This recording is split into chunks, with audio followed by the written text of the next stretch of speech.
Now let us learn about the next thing. And we are going to learn about explosions. Maybe you know about bomb explosion. And in case of bomb explosion also, this law of conservation of momentum will be valid. And actually, whenever you are speaking about collision, just now only I said an event or a process in which there will be change in momentum of the object. That will be called collision actually. And explosion is also a one kind of a collision. And generally, whenever you are speaking about collisions, there will be two types of collisions. And those two types of collisions are called elastic collision and inelastic collision. First one is called what? Elastic collision. And second one is called what? Inelastic collision. And what do you mean by elastic collision? The collision in which law of conservation of momentum and law of conservation of kinetic energy will be valid. That will be called elastic collision. Try to understand here. If any collision is following law of conservation of linear momentum and law of conservation of kinetic energy, then that system will be called, or that collision will be called elastic collision.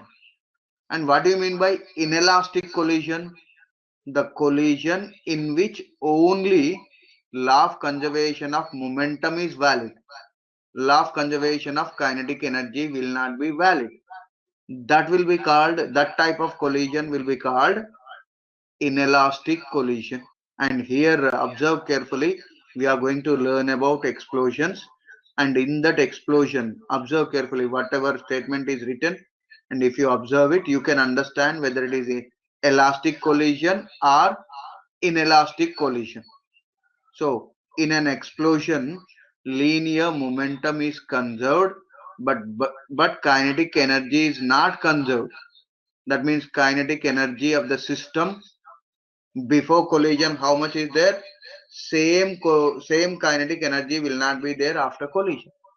That means kinetic energy of the system will change. When the kinetic energy of the system is changing, it is not conserving, then definitely that type of collision will be called inelastic collision.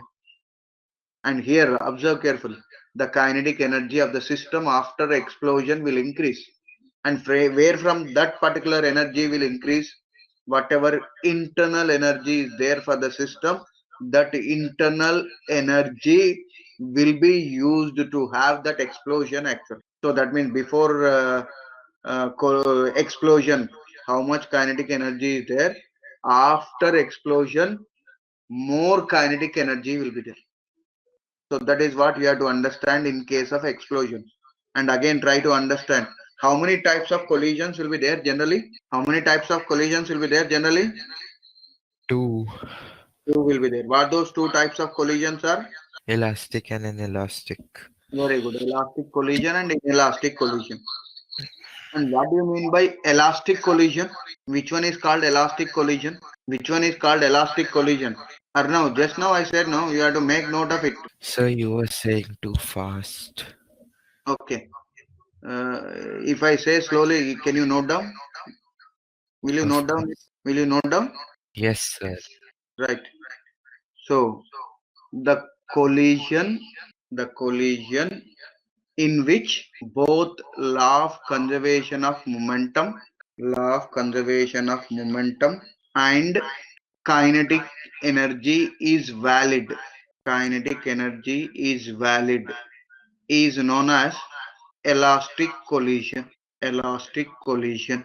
And maybe whether all will play caroms, Bhumika, Milan and Sahas, Arnav, will you play caroms? Will you play carom, Arnav?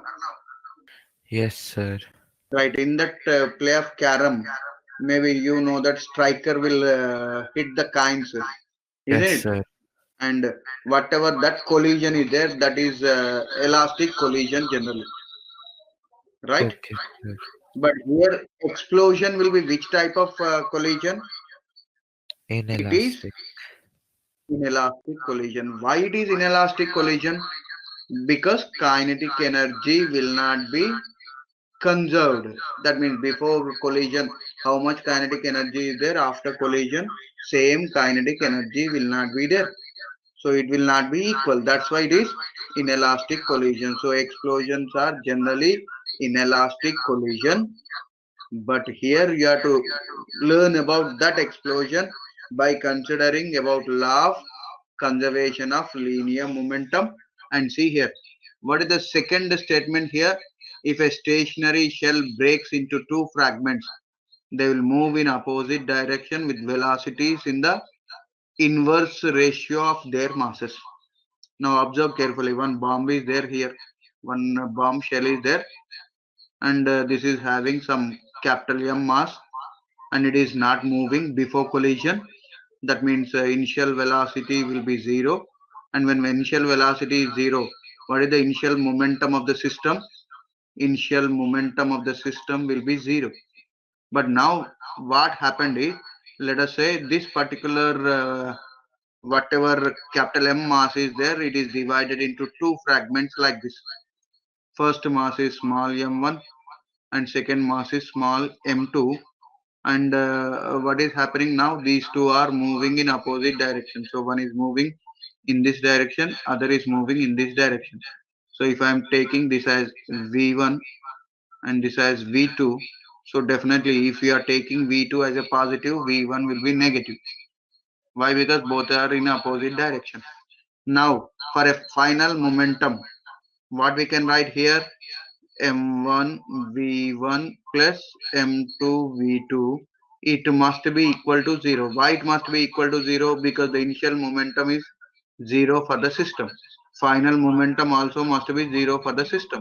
So M1 V1 plus M2 V2 must be equal to 0, and I am writing those values here. M1 into final velocity of the first object is minus V1. So that's why I am writing here minus V1 plus M2 V2 is equal to 0. Right? So now, right, M1 V1 plus, sorry, M1 V1, so minus M1 V1 plus M2 V2 is equal to 0. Now you have to find the ratio of V1 by V2. So to find out the ratio between V1 and V2, now you have to send what here, minus M1 V1 is there now here. So minus M1 V1 is equal to minus M2 V2. So both minus will be cancelled here. We have to write V1 by V2. So V1 by V2 is equal to M2 by M1. So we are getting positive here. In a stationary cell breaks into two fragments, they will be move in opposite directions with velocities in the inverse ratio of their masses. This is right. Statement is right, but minus will not be there here. So what will be there here? Plus will be there. So you have to make a change to this particular equation, whatever is there here, plus. So if a stationary shell breaks into two fragments, they will move in opposite direction with velocities in the inverse ratio of their masses. So V1 by V2 will become M2 by M1. So here which law is applied here? Law of conservation of momentum is applied here. And to observe this particular law of conservation of momentum, you can observe other things also. But here you are understanding about kinetic energy, and you are understanding about total momentum in explosions.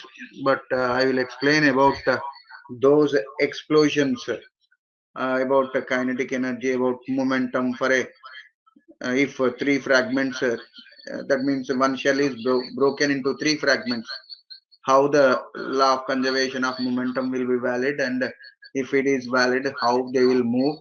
So those things I will explain in next class, and after that we'll continue our session. Next session, whatever is there, that session will be continued. Is it clear now up to this? Is it clear up to this? Yes, sir. Bhumika, is it clear up to this? Right. So as it is clear, So what I will do is, in the next class, we will start from this particular whatever leftover is there, and we'll finish that first fastly, and after that, fifth session, whatever is there, that fifth session will be completed. Okay. Okay, sir. Bhumika, is it okay? Right. So good night, Bhumika and Arnav. Good night.